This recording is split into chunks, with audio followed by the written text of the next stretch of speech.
Nous sommes aujourd'hui le 17 janvier 2011. Je suis reçu par la famille Yambouya où je vais en profiter pour obtenir toutes sortes d'informations du temps passé.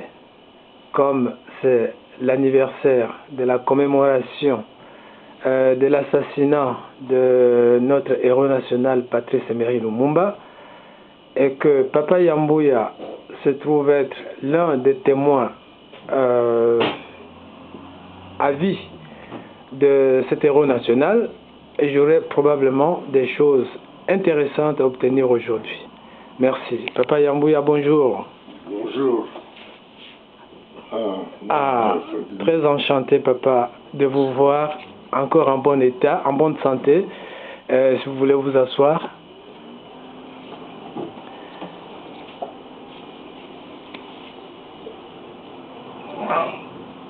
Merci bien, papa. Alors, ça va un peu la santé? Qu'est-ce que vous voulez, moi, Nangaï? À 80 ans, on a pris beaucoup d'énergie. Ok, bon, papa. Alors, bon, Ngai Nazali étranger te ponayo. Osobi, Naza Makambo Bele Akutuna, Nasina Yebisakio, que Ampateba, grand écrivain guinéen ou malien, Alobaka, en Afrique, Moubange, ce qui accueille ezali bibliothèque Mobimba et Eziki. Lelo Nazana chance. Yo moko lobi 80 ans. Tout fait à Kiango Kalate. Alors lelo na profité papa. Naza ko profiter le rozo lo banane. Hein? Na yoka mayoye bisabiso. Toko banda liboso na lisolo ya papa Yambouya na papa Simon Kimbangu. Tango azalaka jeune. Hein? Et puis parcours naye soki nzambe asalisi nakoki kokoma yango na histoire bareleke étape wana pe ya lowa kombo pe ya papa Yambouya etikala po eza ba témoignage minene papa nayoki yo solo na position merci parce que omoni makambo ezali koleka mingi bajeune mingi bazali koluka koyeba histoire te bali koprofite te koluka ndenge ya komonaka mwa biloko biso tomoni omoni ngai nazalaki na kamwa chance kobotama na ngai nabotami deja na makambo ya papa Simon Kimbangu eleki omoni tata na ngai azali parmi bato bapremier bato oyo depuis 1921 bazalaki deja na idée ya papa Simon Kimbangu mpona partano na ngai ezalaka occasion ndenge nini ntango bakangi papa Simon Kimbangu kuna na kamba ndenge azwi makambo na ye kuna ayina ye moto epai na biso ayebaki ata soko likambo ya bozi ya nini mais eyi nde ntango batia na masuwa mpona kotinda ye na Elizabethville nde ayaka kokoma na tantino na biso na chef du ya territoire na biso mokolo wana yaka na date ya le 21 décembre 1921 le baka papa nazolanda 1921 et alors une photo na Yambouya ya photo ya papa Yambouya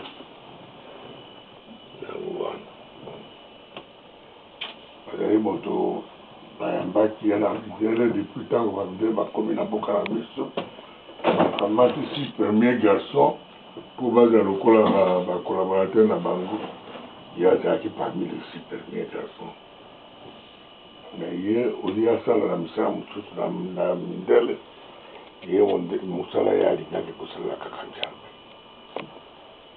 azalaki collaborateur monene ya ba mission protestant ya BMS Baptiste National Baptiste Missionary Société ntango bakomi na isangi chef de territoire na biso bato bayaka na yango bakomi wana parce que bato ezalaka na barge moko ezalaka yaka kotransporte babetail ntango bakomi na isangi biloko ya kolia matiti ya kopesana bangombe ezalaka lisusu te bakosi te wana na isangi babimisi barelege nyonso baprisonnier na bato bapassager nyonso bazalaki na bato na ntango wana papa Simon Kimbangu azalaka na bango mpe bazalaka na nombre ya 30 sorte ntango bakiti wana mpo bakata papa bamoni kaka moto moko bakitisi ye bakangi ye bashene na makolo na maboko ali kotambola balobi curiosité kamati maboko mona oyo azali moto ndenge nini oyo moto bakangi ye na bashene mpe baye ntango bakiti baki kokanga ye lokola taba lokola bakangaka taba na nzete moko ezali wana alors papa ya mbuya ayoki mawa lokola ye azalaki deja moto azali kosala na kati na makambo ya nzambe ayoki mawa akengi na moto moko oyo koaproche pembeni na moto wana na papa Simon Kimbangu te azali surveillant na basoda ye akamati mai amoni molungi ezali kokita ye akamati mai na kopo akei kopesa papa Simon Kimbangu papa Simon Kimbangu abeti simi akomela basoda bareagi te alors basoda bapesi ye machete po akata matiti lokola bato bazali kokata matiti alors papa alobi moto bakangi ye maboko mibale boye nzete na maboko akokata ndenge nini maboko akokata matiti ndenge nini ye ake kobotola papa Simon Kimbangu machete na ye abali kokatela ye ayebi te soki azali moto nani kaka mpona komona mawa ya moto bakangi ye na bashene lokola taba epi akata matiti ntango akateli ye matiti asoda baye koreagir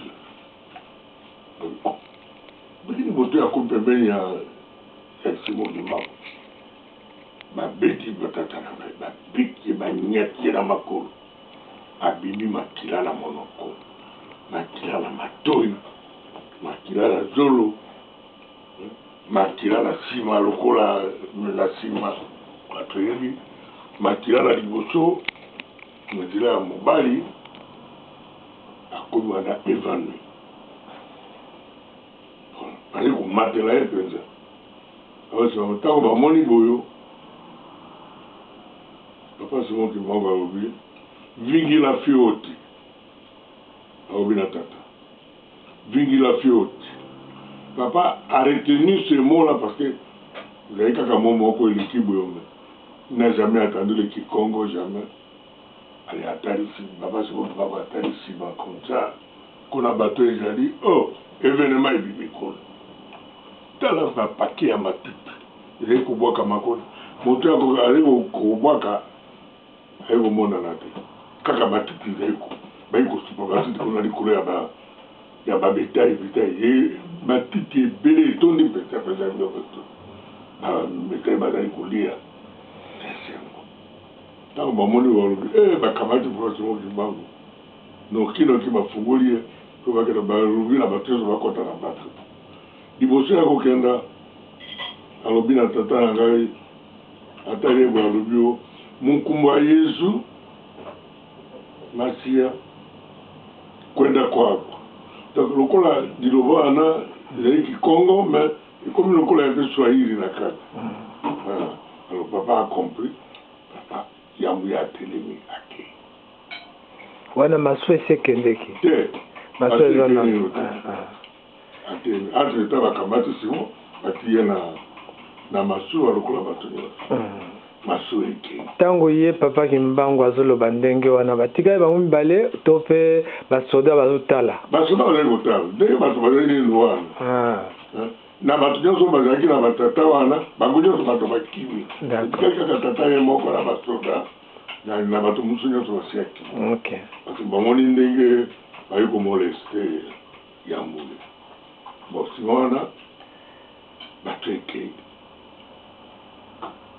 batata na baninga na ye balobi moto wana azali ndenge nini balobi masuwa ekokoma mosika te parce que ezali bato ezali kotambola na koni ekokenda mosika te bakoti na bwato balandi masuwa butu na tokotoko bake kokoma na Yanonge c'est environ 50 km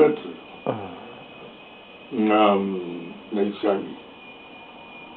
Ça c'était maintenant le 22 décembre na Tongo 1921 toujours. D'accord. Le lendemain. Ntango bakiti bamoni balobi alors ntango bamikala bandi wana bati ye na ndako ya tata Yambouya oyo ete aza moi j'étais déjà né namonaka ye nazali moke j'avais 6 ans à ce moment là bon bakamati kurutu na ngai mwasi foto na ye ezali awa na ye bakamati ye parce que azalaka infirmière badetache ye na hôpital po aya kovanda kaka na ndako mpona kosoigne mama Mikala omoi moto avandi na bino na ndako boyo bakoya kovanda koasiste na koseri nyonso te wana bakotesi makambo komoliza wana tokomi lisusu na 1938 oh badetachaki fille Yambouya donc sœur infirmière ezalaki bakonzi ya hôpital ou bien missionnaire oui docteur na hôpital na bakonzi ya Lingomba wana ezalaka simoki bako moto mabe Kongo Nzambe kaka azosala mosala na ye na ndako ya moto c'est ça justement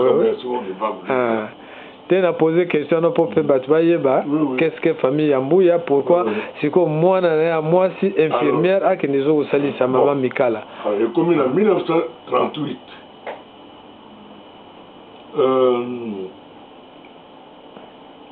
leke na ngai oyo alandi ngai infirmier moko na hôpital abumi ye apesi ye kisi oyo ya bagoutte ya banyama olia akopesa kotia bagoutte asupi kaka kisi dose ya pamba ntango mwana ameri kaka iso wa papa sinakufe papa mwana kufe mpona kisi direct et alors maintenant bamissionnaire bazali komona moto wana infirme wana basali ye eloko te omoni ntango wana leta ezalaka na ino makasi te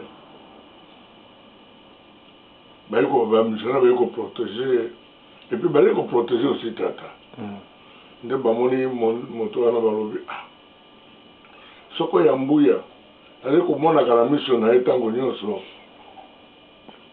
moto oyo abomi mwana na ye moko mosusu kanda ekokamata ye akokenda kokometre homicide akoboma ye na bato na loko akona barelege batindi message epai ya bamissionnaire mpona kotuna bango ete ndenge nini baabandoni bango boye balingi kotindela bango bato yakokenda koteya bango te bango bazali bato ya BMS nde bango nde bakamati décision batindi tata kuna papa lokola eza du chef d'évangélisation batindi biso kuna kaka au moins j'avais 8 ans tokomi kuna na lowa tovandi bayambi biso tovanda kati ya Kongo tolali na butu wana ntango tokomi na ntongo tokei na leta papa azalaka na kimbagi na ye mokanda bapesaka ye soko akomi na lowa apesa na leta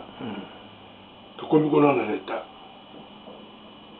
ntango bapesi ye mokanda wana alobi mokanda oyo naye moto aye na yango balakisi ye abeti tata akei na mondele wana naposali komona ye me na kati na mboka bazali kobenga ye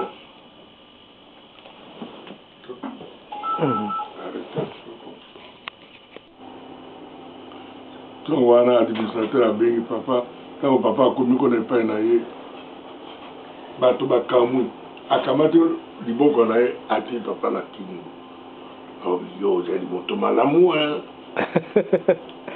mondele apesi waraka bamondele alingi yo mingi yo sika okovanda kona na mboka ya bato ya Simon makambo nyonso okomona kona yazi kokoma na waraka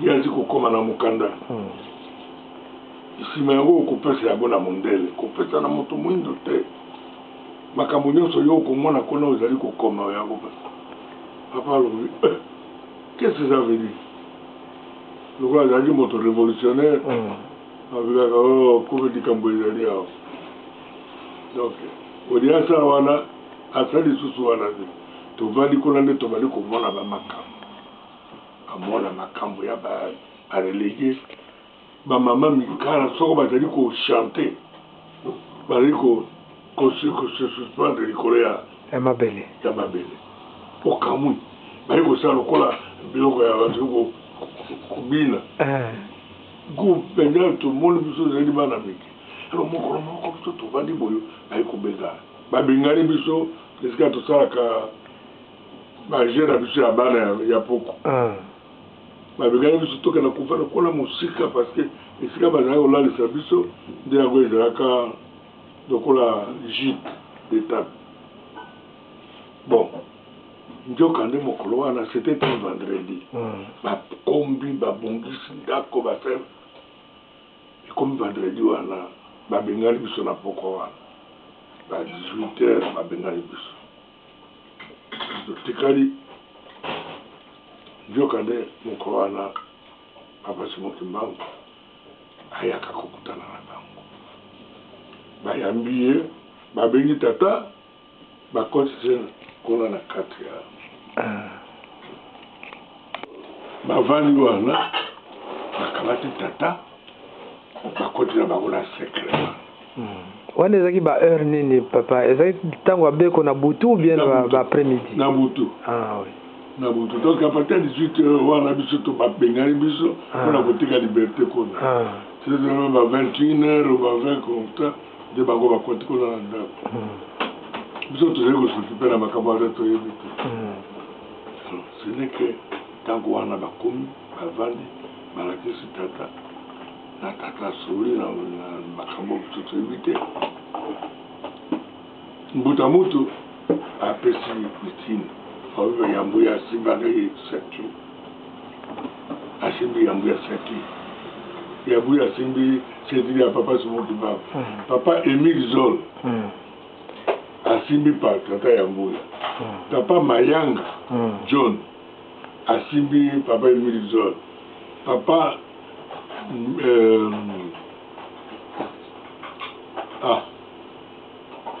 nani kombo ya nani oyo mbemba no pe mbemba te nani Bamba papa Bamba Emmanuel te Bamba Thomas d'accord Bamba Thomas allez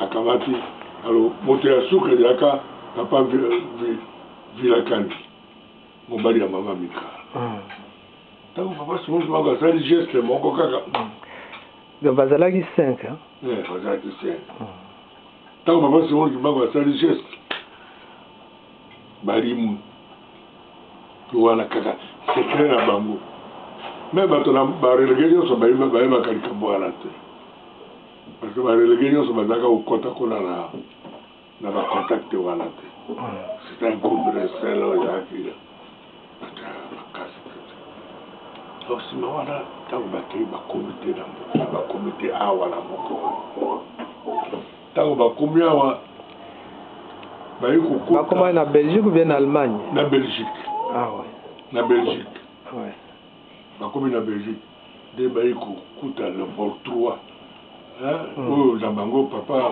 bakangeli le Portugais ayi kokuta ye wana ezalaki mbula nini papa na 1940 40 juste donne bande la guerre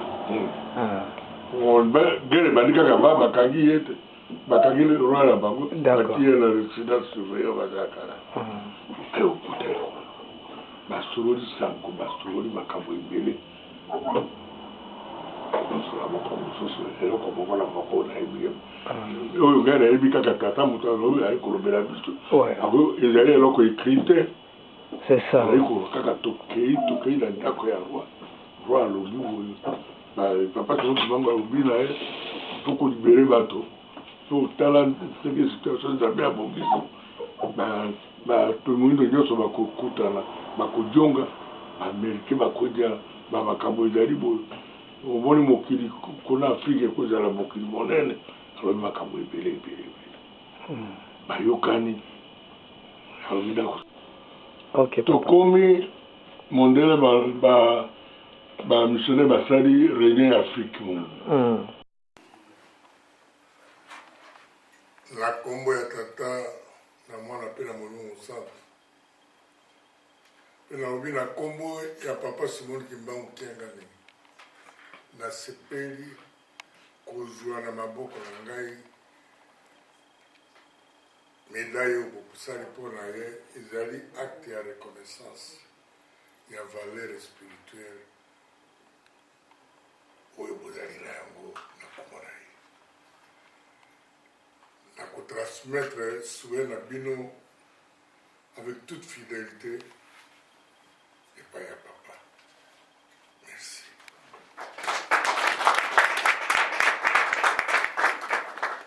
Papa telema na yo ndenge oza wa telema kokenda mbango te omoni ndenge nalobaki il faut toluka koremercier ba légende. Cela veut dire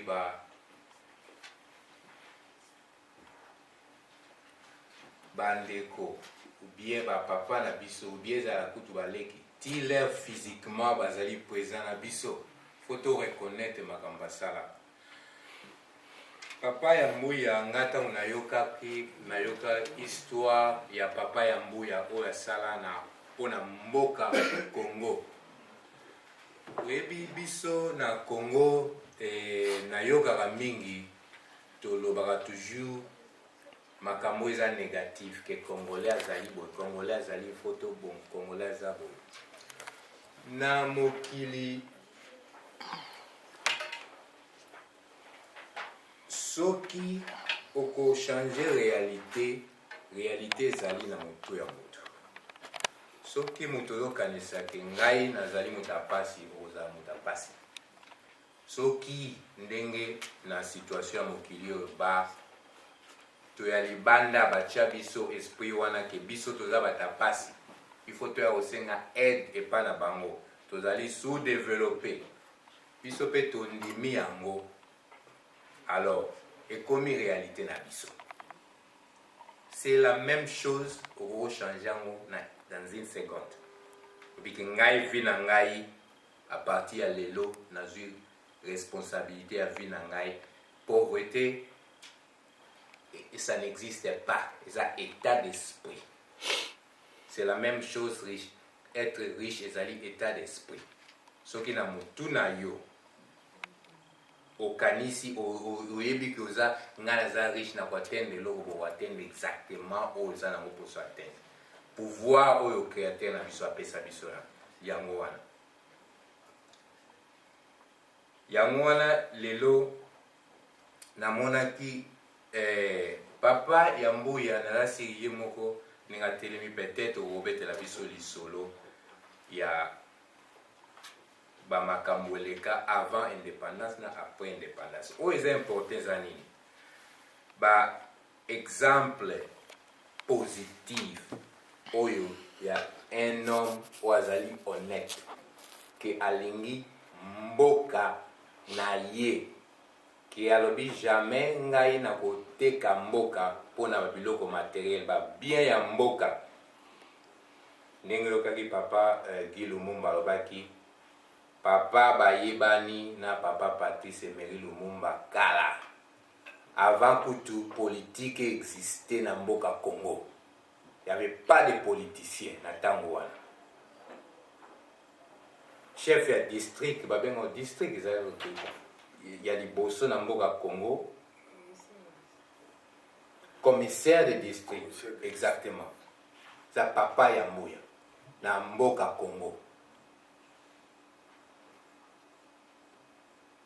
Et puis na ba banque monene babando benga banque d'Afrique belge, belge d'Afrique des choses. On va haut fonctionnaire. Ouais. Na kati ya mboka Congo. Avant l'indépendance, avant le théâtre politique et banda. Papa. Donc exemple mo héroïque o ya sala ya mwana et puis c'est une idée que tiller moto aza na biso nyonso oza physiquement, il faut qu'on reconnaître yango ba bien wana. Ezalaka te soki moto aza lisusu te physiquement après tokomoloba komoganga ye boye non. Papa oyeba yango te. Maman Chantal Mbombo oyo eza neti Legend Award, donc légende vivant, on a pour remercier yo na ba courage oyo moko obeta lisolo.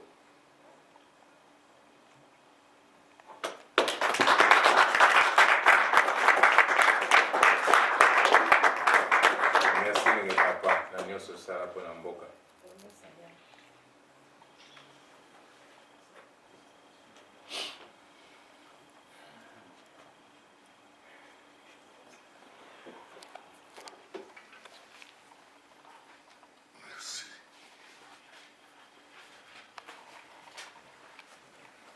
Bana na ngai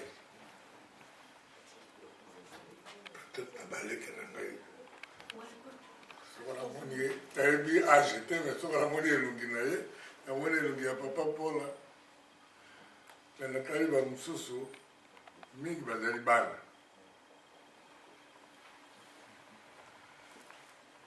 Nalingi koajoute likambo moke kaka. Sima ya koyoka nyonso oyo nayoki awa ba intervention na bino natondi na esengo comme le vieux coco natondi na esengo. Mpona nini papa alobi makambo apesi ka petite histoire ya misala ngai nasali ezali solo. Nalobi na bino soko Congo ezali na bato bakoki koloba na Congo, je me déclare parmi ceux qui peuvent parler du Congo.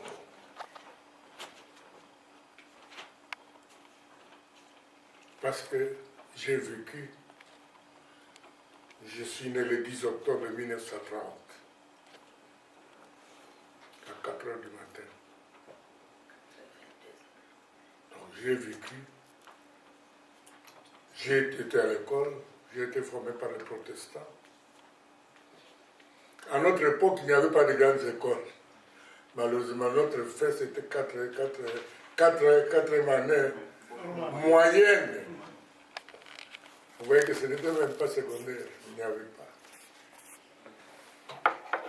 Mais nous avions reçu quand même une formation un peu plus accélérée que ce que vous avez reçu vous autres, avec vos universités. Parce que tout ça qui va clair, qui va dire, l'anglais la joie qui dit Bakou, il y a pour les études aussi. La salle qui la banque, la salle qui va couper par correspondance. Il peut être une occasion de bâtir la Belgique en 1956. S'il vous plaît, il n'y avait pas de plage. Il n'y avait pas beaucoup de Congolais ici, hein, en Europe.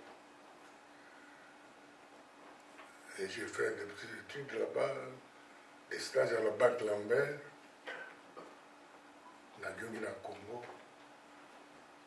Donc, ma poste minée, papa Robi. J'étais fondé de pouvoir avant l'indépendance, s'il vous plaît. Bateau Bayebi, tozalaki mingi te. J'avais un ami depuis 1951 qui s'appelle Lumumba Patrice. Lumumba Emery Patrice. C'était mon grand ami. C'est toute une vie. Je ne sais pas. Si on peut faire le vrai inventaire des amis de Lumumba, je ne sais pas qui est-ce qu'on peut trouver comme moi encore dans la vie. J'ai été cofondateur de MNC avec Lumumba, avec Adoula, avec Kimbimbi, avec Iléo, avec Ngalula, avec Ngwenza, Lutula Joseph. Je travaillais avec ces gens. Donc je suis parmi ceux qui ont fait la vraie politique de Congo. Et après,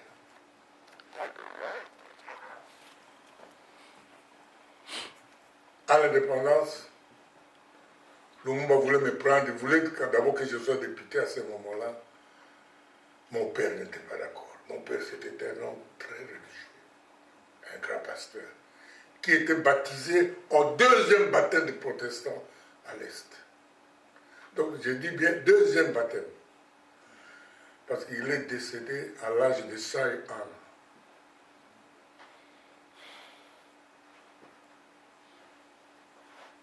J'ai milité avec Patrice et moi j'étais le directeur à la propagande.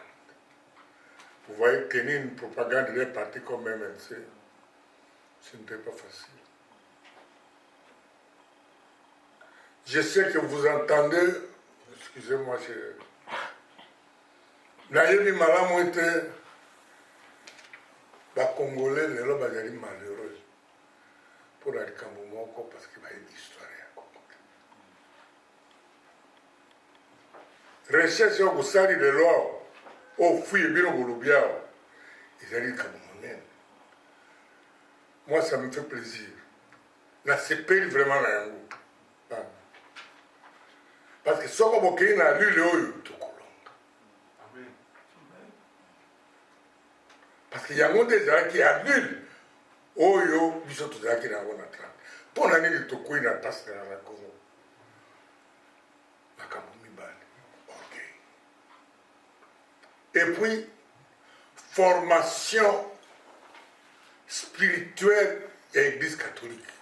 Sur la catholique, il va dire, la lobby, la BBC, histoire de Nyos. Batasbati lokuta alomukile kwe.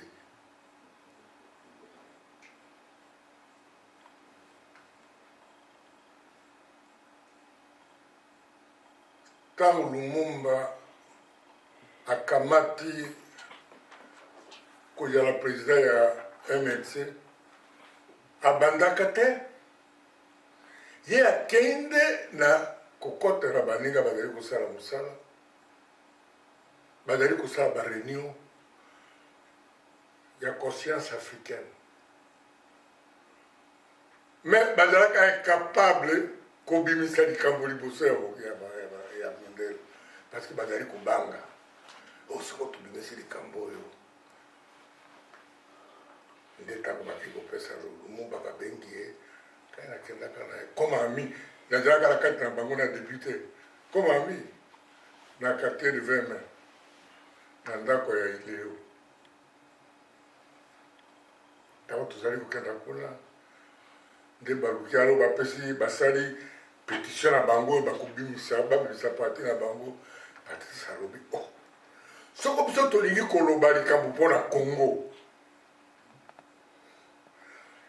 tokei na maloba ndenge oyo tokomi baflateur alors notre pétition ekozala na valeur te parce que bakwanyela te surtout bako-occupe biso tokosala ndenge nini soko bolingi ete toloba bino bolibaki koloba ngai naloba il faut alors changer phrase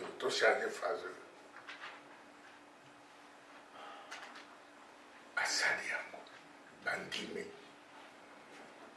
À ce moment-là, maintenant, à côté, tout ça, il vote. Vote tout ça, Batonios, à part Nani, Iléo, à titre candidature à la secrétaire. Mais Batonios, on m'a dit qu'il a posé à côté de la président. Alors maintenant, Patrice, voit Yalutula, voit Yaye, Moko, parce qu'il y a un vote à 4 ans. Tant que moi, j'ai voté ici, mais Moninga, Patrice a l'équipe président. Alors, à Pessi, à Bani Koutanga, à Koumi célèbre. Qui est Lumumba? C'est un tout garçon de Vatetela là-bas, qui n'a pas été à l'université, qui n'a même pas terminé le cours secondaire. Mais Nairobi n'a pas une force à Lumumba. Il y a eu fallacie au biso toyoki na ya zali koloba ezali ya volonté à kotanga. Lumumba zali kotambola soki amoni morceau ya papier na mabele akoki koleka te ata azali likolo na velo na ye akiti aramase. Soki omoni malete ya Lumumba etuni na bamorceau ya papier ya bajudo. Parce qu'il devait capter au moins 2-3 mots, nouveaux mots français par jour. Dans la volonté. Volonté, le cas de Robert, ce que tu as lingi le cambo, le cas de papa Alobi, ce que tu as lingi le cambo, yo, qui m'a dit que tu as lingi le cambo. Au Gosa Nini, au Colombe. D'ailleurs, le monde a commis ça par le français, même à l'université, à Kokate. À le français, le monde a dit. N'a tant qu'on a découvert le monde. En 1951, il y a un match de football. Ce n'est pas comme le petit a dit, mon fils a dit, que ça non, ce n'était pas Kisangani, c'était à Kindu. Comme moi, c'était un des grands joueurs. C'était vraiment un grand joueur. Et alors, Tobeti Bal Kalima contre Kindu, les catholiques, ils ont fait un football parce qu'ils ont fait un obéissance protestant. On a Kindu, ce sont les catholiques qui ont fait un football. Tant que Syrie, Kenya, on a marqué 3 goals. Parce que l'administrateur, la curé, Père Raymond, Babundi la plaine. Pourtant, match est marqué 2 goals. Alors, Batoyo sur la plaine, il y a sur la. On a monté à Kisangani, on a monté à Kisangani, on a monté à Kisangani. Ah, bête, Kisangani, mais bon, par l'objet, il y a un peu de bête. Mais l'administrateur a l'objet, tant que tu as un bat, là, il y a eu pour la plaine, mon père. Mais l'administrateur a commencé à dire que c'est un gars. Mais quand l'administrateur a poussé, mon père, oui. La bête, alors quand tu as une chance, balayer, la mortie, balle bien, la marque, balle. On débute, c'est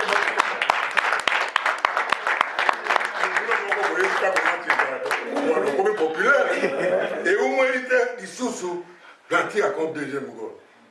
Mais il a combattu populaire. Tant que tu as un d'accord, tu as un d'accord, tu as coûté sentinelle, tu as la ville, quand on va dans l'hôtel, tu as à 19h. Non, 20h. Tu as coûté sentinelle.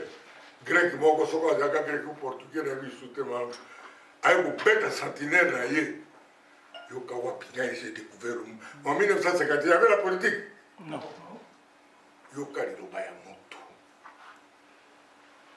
alors ah baninga soko batumu ndo biso to kovanda kaka pamba boyo moto moko apesi sacrifice na ye te mpona kolibere bato mwindu biso tokomona kaka mpasi. Il faut tous moto moko abima lokola mbuta kimbangu, mbuta Simon Kimbangu asalaka parce que alobi bakangi ye babomi ye 30 ans asali eloko moko ya matata te. Mais il faut encore que quelqu'un donne sa vie. C'était au mois d'octobre 1951, mes frères, mes enfants. Lumumba a fait cette déclaration. Et finalement, tout les balles, tout fallait tout comme camarade à voler. Gars, dans son voiture. Au mois d'avril, le 4 avril 1951, 52. Donc, il y a un jungle qui s'en gagne. Yoka tozali kotambola ntongo ntango nyonso bino moko boyebi soki oyo azali na voiture oyo azali na voiture te moto akokamata mosusu ocharge nani ya voiture. Donc tozali kotambola kotuna moya esika moko. Mama Pauline abali mwasi na batindi ye kuna batetela ye biso toyambi ye c'était là. Donc on s'est dit que c'était un ami personnel. Tozali kotambola toujours et nuit.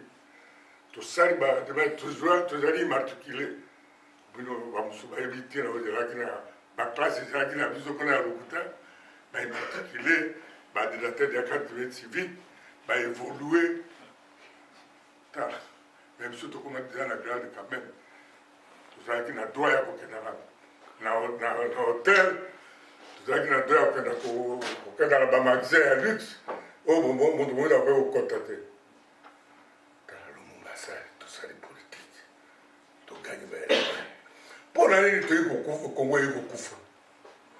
Parce que toutes les partis politiques à Congo, ils n'avaient pas d'idéologie. Vraiment le seul parti qui a une idéologie, ils ont dit MN. C'est parce que il y a une idéologie, il y a un nationalisme. Abako n'avait pas d'idéologie, c'était un tribaliste. Abako a dit que ça là. Politique pour la ville à Kinshasa, là-bas au Congo, c'était un tribaliste. Tchombe a dit que ça là, d'ailleurs Tchombe quand on a 4 ans, il mourit à ta communauté, il a dit qu'il a fabriqué en quelques jours avant l'indépendance. Même le vieux Gizenga n'était pas un nationaliste, il n'était pas le Mumbès. C'était fédéraliste, c'est ça. Mais nous l'avons récupéré seulement, je ne veux pas aller jusque-là.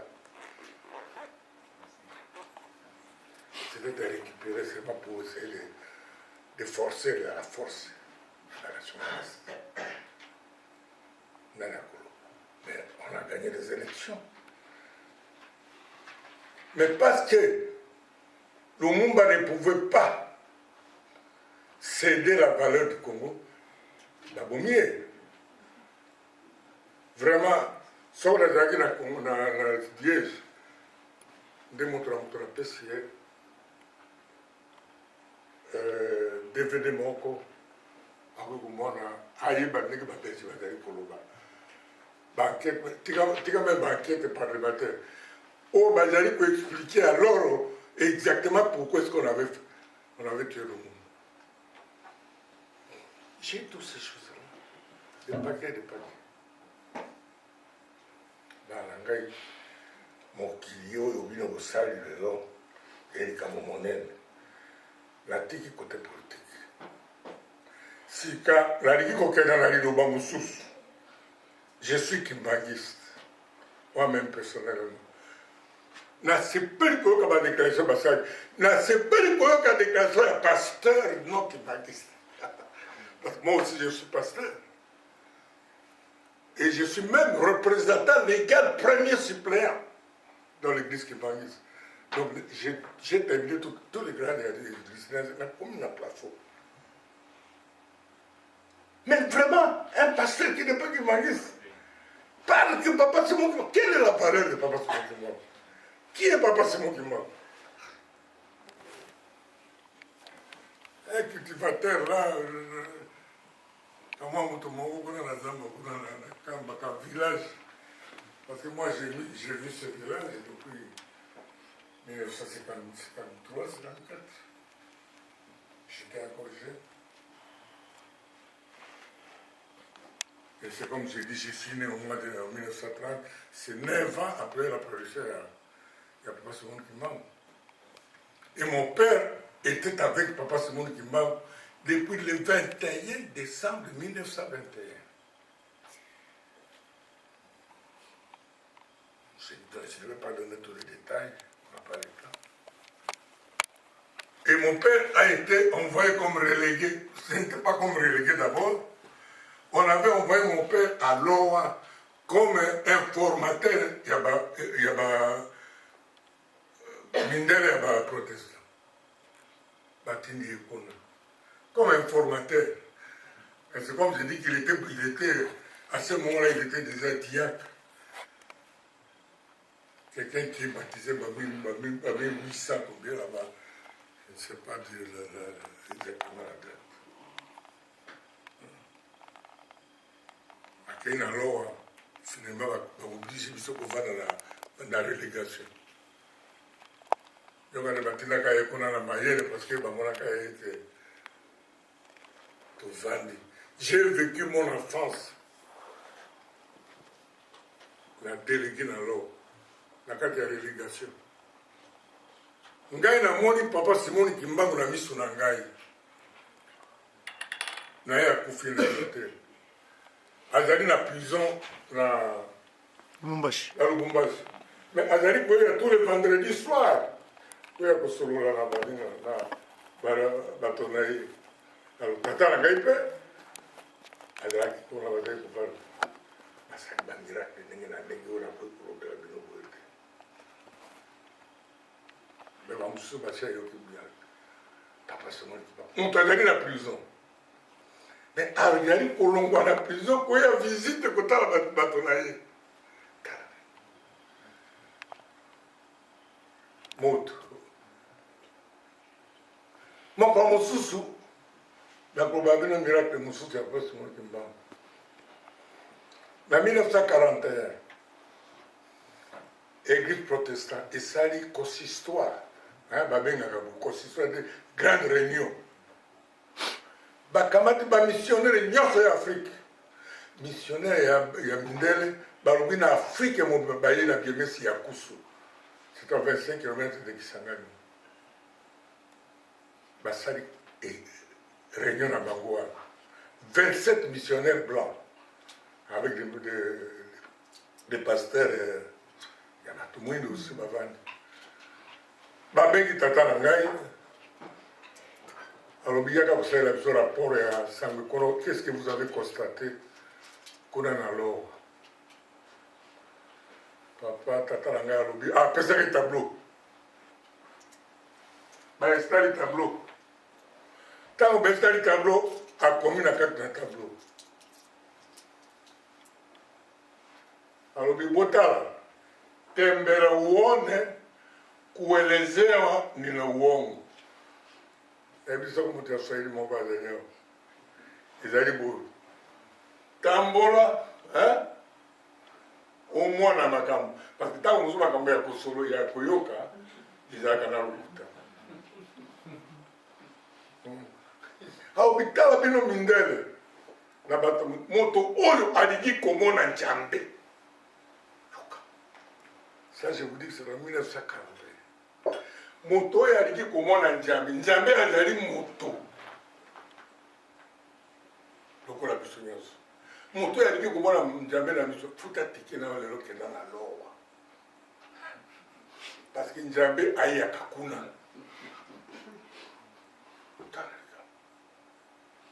Parce que moto azali na prison na ayaka kuya kwa bimbe bato na ye. Azali na Njambe.